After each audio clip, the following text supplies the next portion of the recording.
Now today we talk about the topic Bayes theorem, which is a very important topic because the lots of portion of this probability has been deleted by the CBSE board. So this particular topic is very important for 5 marks question. So the what is the Bayes theorem?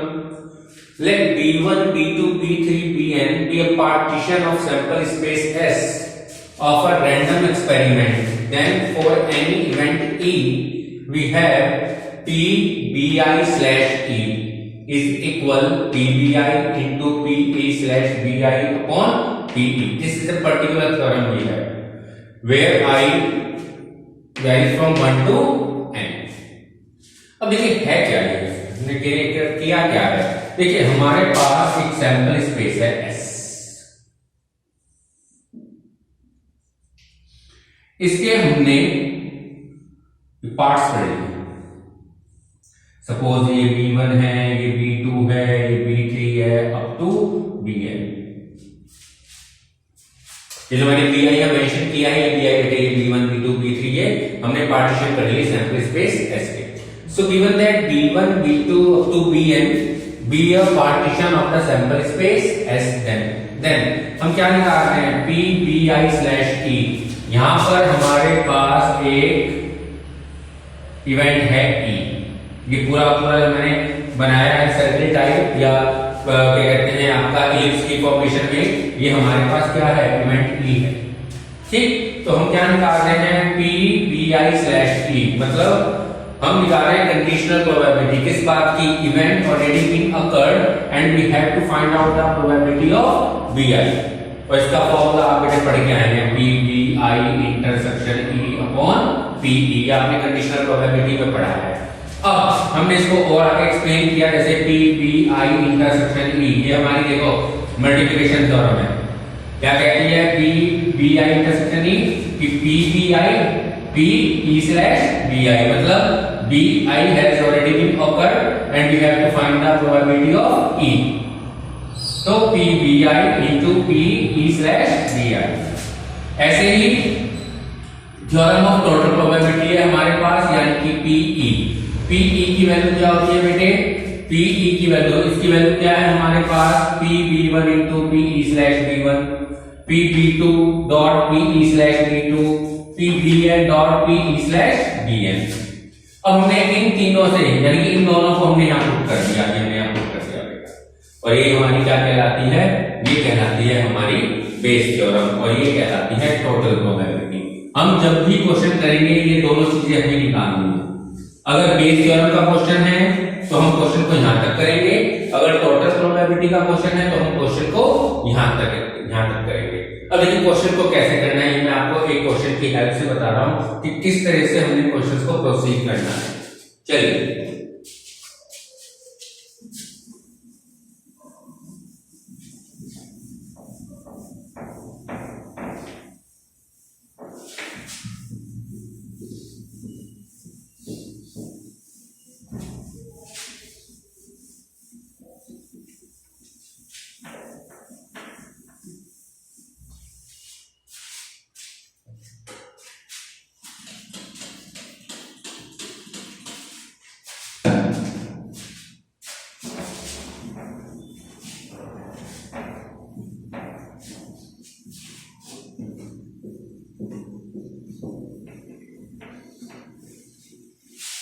चलिए अब देखते हैं हम आपकी book का question number 3।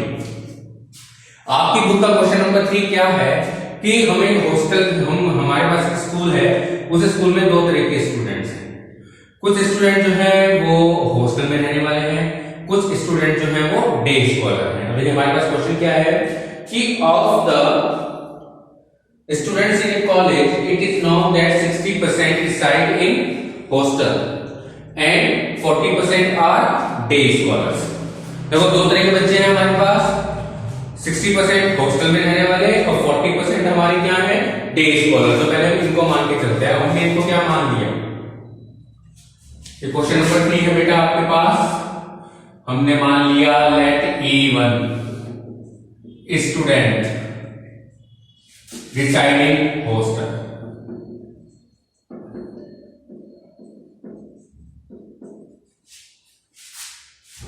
Event E2 माना हमने, student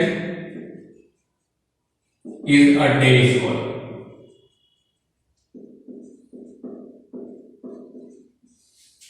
अब देखिए कितने लोग हैं जो हमारे हॉस्टल में रिसाइड करते हैं, हॉस्टल में रहने वाले बच्चे हैं बेटे 60%, तो यानी कि प्रोबेबिलिटी होगी 60/100, दैट इज 3/5। ऐसे ही डे स्कॉलर हैं हमारे पास 40%, यानी 40/100, दैट इज 2/5। अब आगे वो क्वेश्चन में क्या कहता है, आगे वो क्वेश्चन में ये कहता है आपसे कि previous year results report that 30% of all the students who reside in a hostel attain A grade and 20% of day scholar attain A grade in their annual examination। अब देखिए अगला जो हमारा हमें जो दिया हुआ है, हमने उसको इवेंट को मान लिया A और E मान लिया। चलिए तो E इवेंट हमें क्या दिया हुआ है कि स्टूडेंट अटेन्स A ग्रेड। अब देखिए यहां से क्वेश्चन बनना शुरू होगा।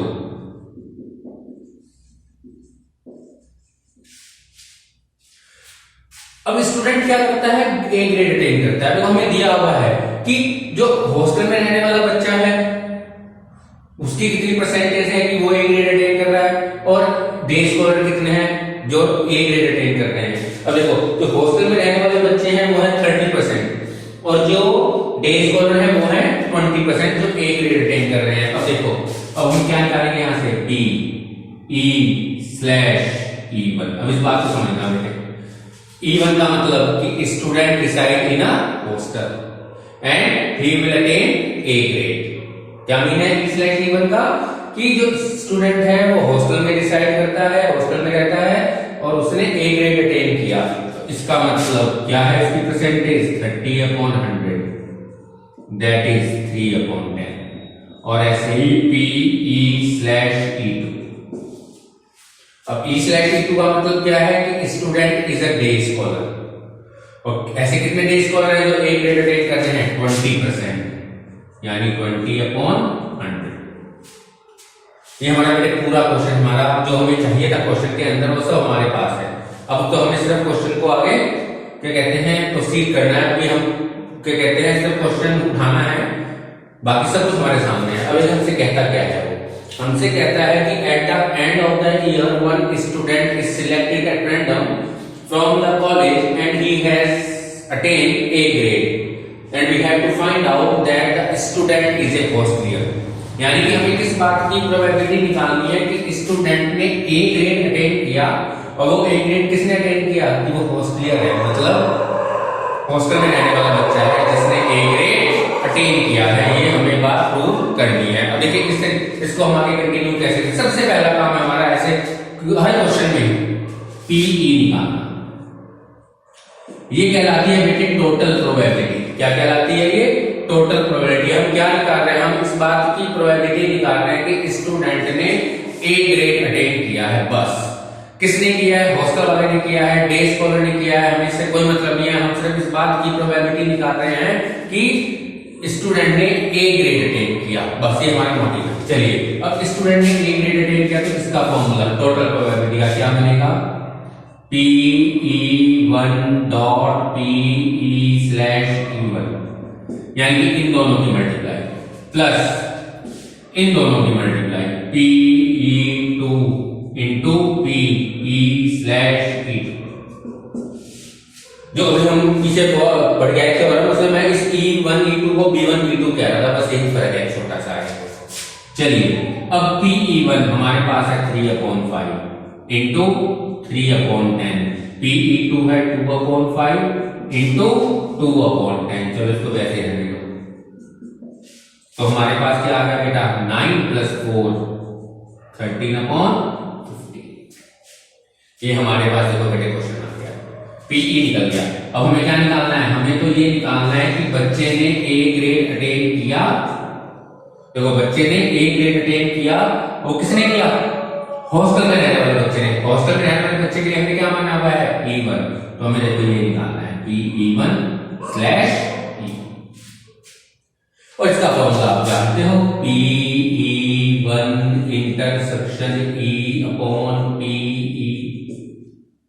जो फॉर्मूला आपको भी दिख रहा है, कंडीशनल प्रोबेबिलिटी कई बार किया, तो ये क्या बन गया PE1 PE/E1 अपॉन PE। तो आपका आंसर आपके सामने PE1 देखो आपके पास है, कहां है 3/5, PE/E1 आपके पास है 3/10 और PE आप निकाल के आए 13/50। ये वैल्यू इससे कट गई, आपके पास आ गया 9/30। तो इसका मतलब जिस बच्चे ने A ग्रेड अटेन किया और वो हॉस्टल में रहने वाला बच्चा है, इस बात की प्रोबेबिलिटी 9/30 है। ये हमारा क्वेश्चन करने का तरीका। बेटे हर क्वेश्चन करने का तरीका यही है, हर क्वेश्चन में आप PE निकालेंगे, PE1/E निकालेंगे, हर क्वेश्चन में ये काम करना ही करना है। अगर टोटल प्रोबेबिलिटी का क्वेश्चन है तो आपका क्वेश्चन यही खत्म हो जाता है, और अगर बेस सम का क्वेश्चन है तो वो क्वेश्चन यहां से चलेगा। देखो यहां इस क्वेश्चन में अगर टोटल प्रोबेबिलिटी होती तो हमें क्या निकालना था, सिर्फ कि बच्चे ने A ग्रेड अटेन किया, मतलब क्वेश्चन यहां तक। लेकिन उसने क्या कहा, उसने कहा बच्चे ने A ग्रेड अटेन किया और वो हॉस्टल में रहने वाला बच्चा है, तब हमने ये काम किया बेस थ्योरम का। चलिए अब नेक्स्ट क्वेश्चन देखिए बेटे आप।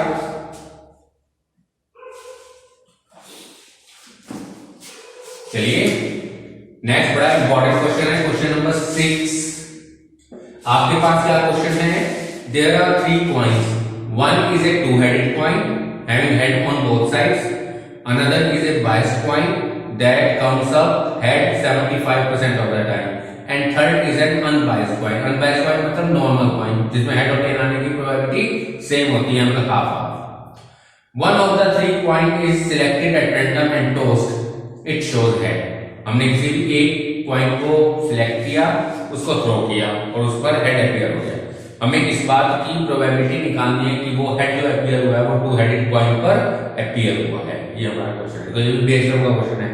हेड अपीयर हुआ और किस पर हुआ, टू हेडेड कॉइन पर अपीयर हुआ है, इस बात की प्रोबेबिलिटी हमें निकालनी है। चलिए बेटे शुरू करते हैं हम ये question.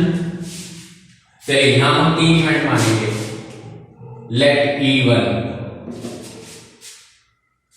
two-headed coin is selected,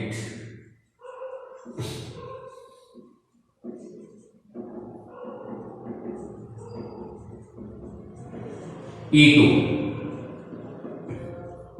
biased coin is selected, and E3 unbiased coin is selected।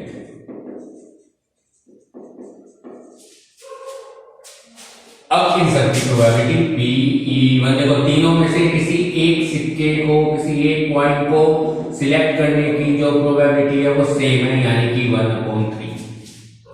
पहले 3 सिक्कों में से किसी एक को सिलेक्ट करना है, तो 3 सिक्कों में से किसी एक को सिलेक्ट करने की प्रोबेबिलिटी क्या होगी बेटे 1/3, तो तीनों के लिए सेम होगी। अब आपने एक इवेंट माना E, coin shows head,